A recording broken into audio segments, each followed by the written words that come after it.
కవిత గారి మీద ఆరోపణలు చేయడం జరిగింది. దాన్ని బీఆర్ఎస్ పార్టీగా తీవ్రంగా ఖండిస్తున్నాం. రఘునందన్ రావు గారు, ఈరోజు మీరు కవిత గారి మీద చేసిన వ్యాఖ్యలు ఏవైతే ఉన్నాయో సభ్య సమాజం తలదించుకునేలాగా ఉన్నాయని చెప్పేసి ఈ సందర్భంగా తెలియజేస్తున్నాం. మీరేం మాట్లాడుతున్నారు? బీజేపీ ఎవరిని భయపెట్టట్లేదని చెప్పేసి మాట్లాడుతున్నారు కదా. మీ మాటల్లో ఎటువంటి నిజాయితీ ఉంటే ఖచ్చితంగా దాన్ని నిరూపించుకోవాల్సిన బాధ్యత మీ మీద ఉందని చెప్పేసి ఈ సందర్భంగా మేము తెలియజేస్తున్నాం. ఎందుకంటే సుజనా చౌదరి అక్రమాలు ఏమైపోయినాయి? సీఎం రమేష్ చేసిన వందలాది కోట్ల రూపాయల అక్రమాలు ఏమైపోయినాయి? అజిత్ పవార్ చేసిన ఇళ్ల కుంభకోణం ఏమైంది? హేమంత్ బిశ్వశర్మ చేసిన కుంభకోణం ఏమైపోయింది? మీ బీజేపీ పార్టీలోకి వస్తే అందరూ స్వచ్ఛంగా అయిపోతారని చెప్పేసి మీరు మాట్లాడుతున్న పరిస్థితి ఉంది.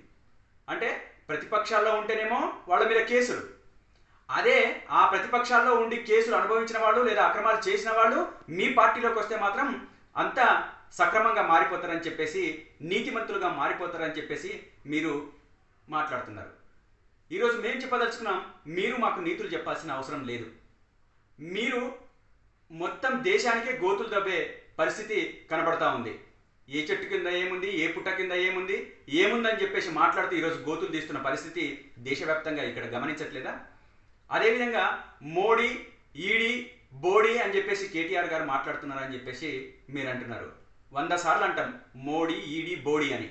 ఎందుకంటాం అనంటే ప్రతిపక్షాల మీద అక్రమంగా ఆ ఆయుధాలను ఉపయోగిస్తున్నారు కాబట్టి మేము ఆ మాటల్ని ఖచ్చితంగా అంటామని చెప్పేసి ఈ సందర్భంగా తెలియజేస్తున్నాం.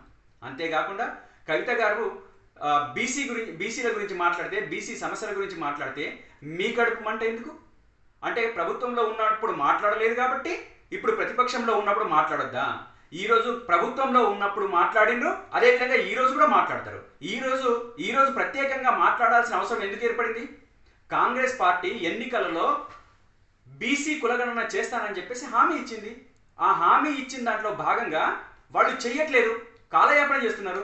కాలయాపన చేస్తున్న దాంట్లో ఆ 42% మేము రిజర్వేషన్ ఇస్తామని చెప్పేసి కులగణన చేసిన తర్వాత వాళ్ళు మాట్లాడారు కాబట్టి ఇంకెంతకాలం తీసుకుంటారు? దీన్ని నిజాయితీగా మీరు చిత్తశుద్ధిగా అమలు చేయాలని చెప్పేసి మేము డిమాండ్ చేస్తున్నాం. ఒక ప్రతిపక్ష పార్టీగా ఒక ప్రజాస్వామ్య దేశంలో మేము ప్రజాస్వామ్యయుతమైన సమస్య వచ్చినప్పుడు దాని గురించి మాట్లాడొద్దా? మాకు బాధ్యత లేదా? మీకు లేదు బాధ్యత. ఎందుకంటే మీరు ఆ సమస్య నుంచి ఎప్పుడో పారిపోయినరు. ఎందుకంటే మీ ప్రధానమంత్రి పారిపోయినరు, మీరు పారిపోయినరు. కాబట్టి మీరు ఆ సమస్య గురించి మాట్లాడతలేరు. మేము మాట్లాడదలుచుకున్నాం, బీసీలకు న్యాయం చేయదలుచుకున్నాం. బీసీలకు న్యాయం చేయదలుచుకున్నాం కాబట్టే ఈరోజు బీసీల సమస్య గురించి ఎమ్మెల్సీ కవిత గారు మాట్లాడుతున్నారు. ఇది మాట్లాడుతూనే ఉంటారు. ఖచ్చితంగా రేపు రాబోయే రోజుల్లో దాన్ని సాధించే వరకు మా పోరాటం ఆగాలని చెప్పేసి ఈ సందర్భంగా చెప్పదలుచుకున్నాం. అంతేకాకుండా మేము సచ్చిన పాములమా? నీకు మెదక్ ప్రజలు బండకేసి కొట్టింది గుర్తుకు రాలేదా? ఎమ్మెల్యే ఎలక్షన్స్లో ఒక ఎలక్షన్స్ అన్న తర్వాత గెలుపు ఓటములు సహజం. రఘునందన్ రావు గారు, మీరు అడ్వకేట్, మీరు ఆ విషయం మర్చిపోతున్నారు.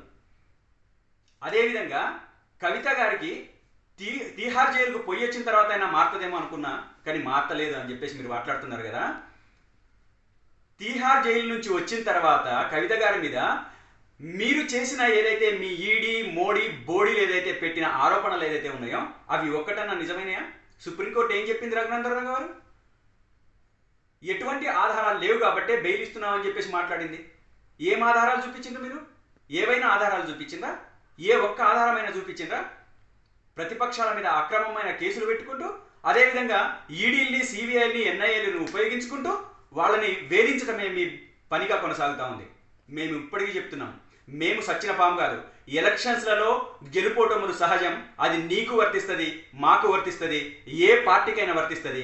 కానీ అట్లాంటి మాటలు ఉపయోగిస్తే ప్రజలు నిన్ను గమనిస్తున్నారు. రేపు ప్రజలు మిమ్మల్ని ఖచ్చితంగా వచ్చే ఎలక్షన్స్లో బుద్ధి చెప్తారని చెప్పేసి ఈ సందర్భంగా తెలియజేస్తున్నాం.